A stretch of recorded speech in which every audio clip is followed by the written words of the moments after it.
See if it comes up live. There we go. So hello everyone, Storm 101 here. Today we'll be taking a look at, like it says in the title, the severe weather for the southeast and also for Winter Storm Scott. Hopefully people are joining for this live stream because this is an urgent message. I do apologize that I haven't uploaded a video yesterday because my computer wasn't working, like the password wasn't even coming in, so I restarted it. So we're going to get ahead and get started with the severe weather side of things because it's more important than the snow here. So let's go through our ingredients. Let's actually get out my phone first and take a look, so I can see y'all's questions. I'm not going to be able to see your questions on there, but on the phone I can. There we go. Now I can see. Alright, so let's go ahead and get started with the wind speed here. Overall, it's good. For wind speed, it's not like over the top, but you got some good knots back in here. Over 100 knots, but let's actually go back. This is actually probably the prime time. Yeah, 89 knots, 92. There's some pretty good knots back into Alabama, which is good. Oh, no, I don't want to see humidity. A vorticity here. So here's your vorticity. There goes your squall line there. It's not much vorticity going on there. Dew points here. Here's your dew points. You got mid 60s, low 60s for the good check of the severe weather area to watch, which is good for severe weather. Let's go ahead and go to the consecutive products. Let's go ahead and take a look at the CAPE. Here's what CAPE's suggesting. Now, it seems like, I don't know, David Schwad showed what model last night, but it showed a model risk. I think it was the RAP model, but now some of that risk is actually brought down, so it kind of makes me feel like it's going to be a bust for a significant tornado at this point. But we do have over 1,000 joules there, which is good for severe weather development. Let's look at the strength index here. Here's your strength index. It's pretty good around the Florida area. You got -4, which is good.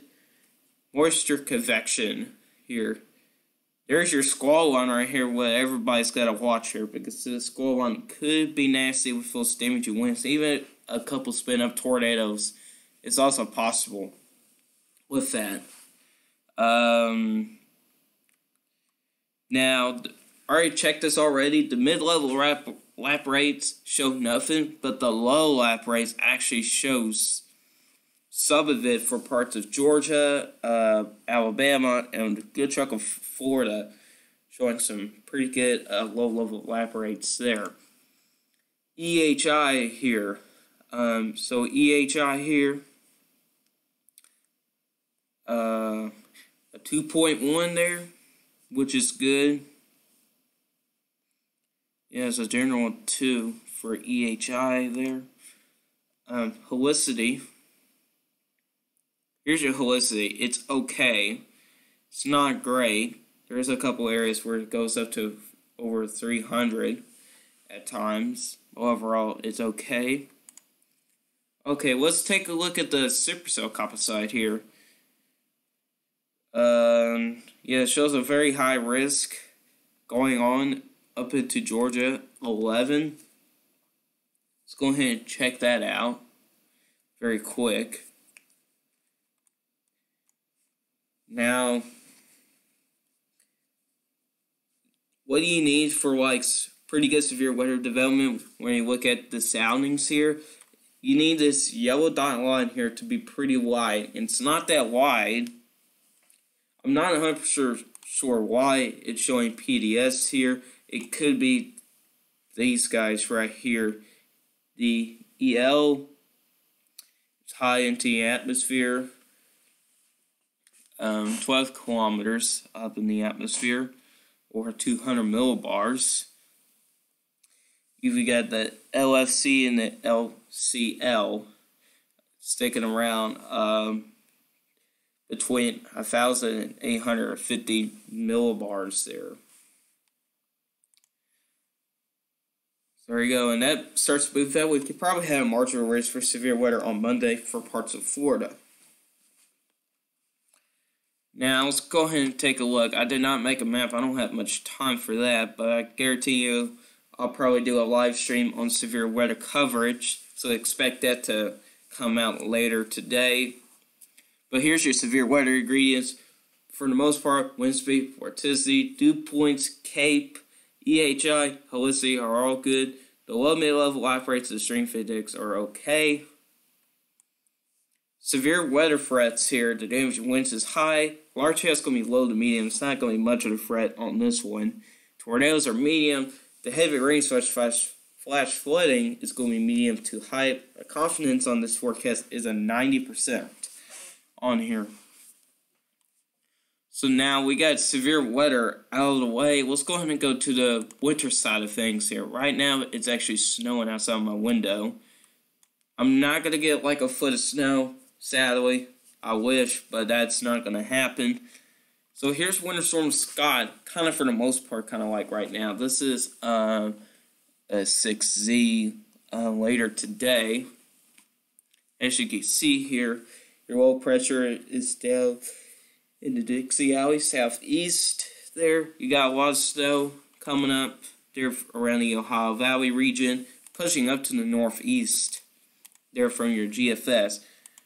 Now, here's the thing here. Wherever I see direct weathers forecast here, his forecast was showing 15 plus inches of snow. Man, that's too high. Well, I'm not really seeing 15 plus inches of snow. Probably what he's looking for is when the low flies rapidly out in the ocean, which I can tell that it is starting to develop pretty rapidly, especially when it passes the Appalachian Mountains. It really does intensify as it gets into Canada there. How much snow from this, from the GFS here? Well, snowfall totals look to be not a lot, really. You do have a general 5 to 8 inches of snow, which is what my forecast is mostly going to show. But there could be, like, around the Boston area, Rhode Island, Massachusetts, and Connecticut could get an 8 to 12 range. Whereas that's probably an area where best intensifies at, around in that area, around there. Now let's go ahead and take a look at the FE3. We'll see what it suggests.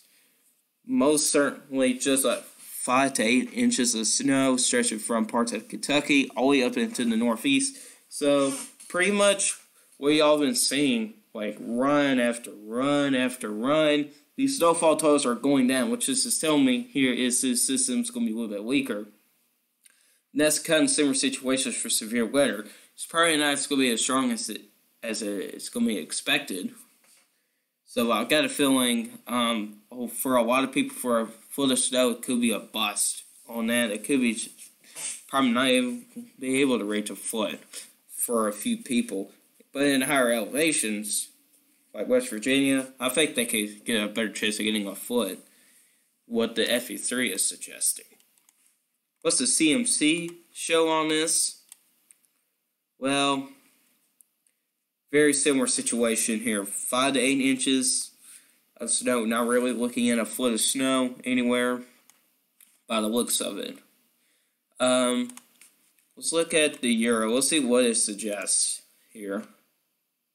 If y'all got any questions, go ahead and put it down in the chat there. So here's what the Euro is suggesting up in the northeast here. New York. Click on here. Yeah, 5 to 8 inches, but it could be changing in a hurry. Basically, you can see here, it's like like no snow out on the coast. As you get closer inland, you suddenly reach to like up to 8 inches of snow, which is a lot. I was suggesting 8 to 12. Now I'm going to be downgraded to 5 to 8 due to by the looks of here from the models. Generally, it's 5 to 8, especially from West Virginia up this way. It's what it really looks like here. That's what it's suggesting. Oh yeah, Boston. Oh no. No, thank you.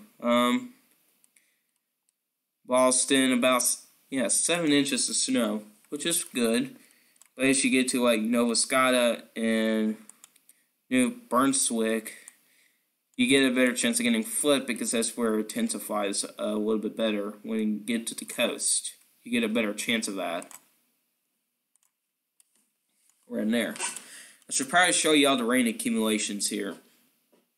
Don't ask me why it's showing snow here. That's not going to happen. Let's look at rain accumulations from these storms. Here, what's the severe weather side of things here? Could reach up to an inch of rain. That's a possibility. Davis Schwad, Howard. There's just a lot of uncertainty with, like, Davis Schwad, Howard, direct weather forecast here. Like, Davis Schwad, Howard said about 1, 2, 3 inches of rain. I'm looking at probably just an inch or less for most areas here. There could be a couple areas that could reach over an inch from those heavier thunderstorms there. It's kind of what I'm suggesting. Now, I think there's a system behind Scott that we're going to watch here. So if we go to new snow, I think you'll all be able to see it. Next 5 days here. Yeah, here you go. Got a little bit of a weak clipper system that would be going from northwest to southeast here. See here, stretches from South Dakota, Wyoming, stretching southeast into Kentucky. Next 10 days, there's just some uncertainties there. So this is pretty much all I got for you guys today. If you all got any questions, like I said, go ahead and put it down in the chat there.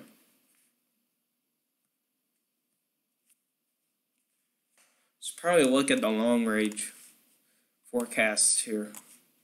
I'm interested. It's about to end this pretty soon here. I just woke up. Oh, man. Could be rough. Yeah, there's your weak system right there. Goes that one. That is stuff we'll probably have to watch there. There could be some severe weather potential with that one. And that is next Sunday, so it's exactly a week away from here, from now. There was a trough there. So what this ball is suggesting is the East could be stuck in a trough. Interesting. What's the GFS suggest? Because at that point, yeah, it does suggest a trough. It does. Let's go back to that Sunday. Yeah. Could be a big winter storm. Yeah. Dang on. Yeah, let's don't go off topic. So this is probably going into here. Expect me to do a live stream with the severe weather. That's probably what it's mainly going to be about. Because it's more dangerous than a winter storm. Also, this winter storm is not going to be major as well. Let me go back to here. Video output slow. It's fine on my phone. But this is where I'm going to end here, guys. So hopefully you enjoyed this live stream.